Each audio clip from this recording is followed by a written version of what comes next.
আজকে রেসিপিটা কেমন একটু জানিয়ে দেবেন কমেন্ট করে। এখানে হলুদ, নুন আর লেবু দিয়ে এটা মাখিয়ে নেব চিকেনটাকে।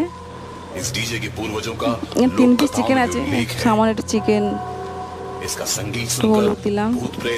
ভালো করে মাখিয়ে যখন কড়াই তেল গরম বসিয়ে দিয়েছি আমি, তেলের মধ্যে চিকেনগুলো ভাজা করে নেব। सुनने वाले अभी फिलहाल सिर्फ मनोरंजन पर ध्यान दें, हकीकत में ऐसा कम ही होता है।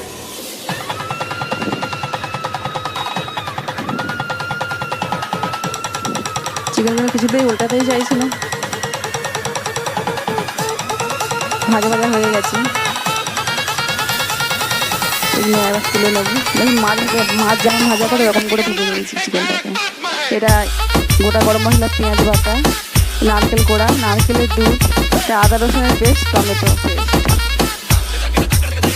এবার এই চিকেনের তেলটা রয়েছে, চিকেনের তেল এটা, এর মধ্যে গোটা গরম মশলা দেবো, পেঁয়াজ বাটা,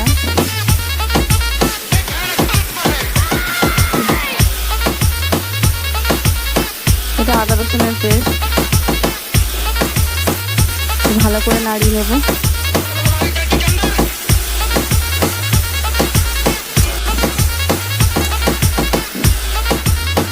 টমেটো বাটা,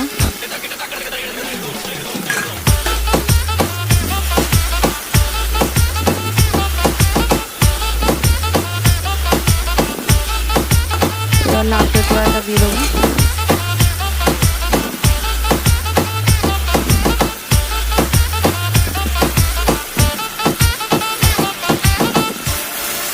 নারকেল কোড়া, সামান্য চিনি দেব, নুন,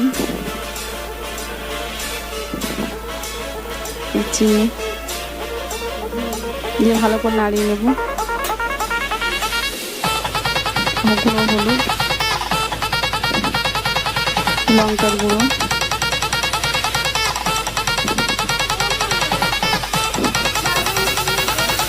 ভালো করে নাড়াচাড়া করে নেব। এরপরে সামান্য জল দেবো একটু।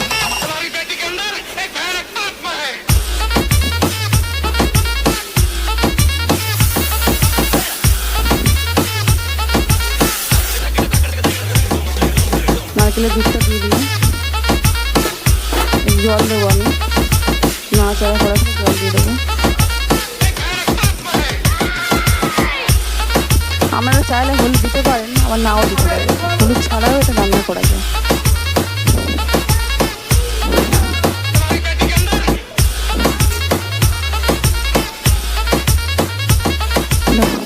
চিকেনগুলো দিয়ে দেবো একে। ঝোলটা যে যেমন খেতে চান তেমনই রাখবেন। আমি একটু ঝোল রাখবো, কেন আমাদের আবার ঝোল ছাড়া কেউ খেতে পারে না, ভাত দিয়ে খাবে তো।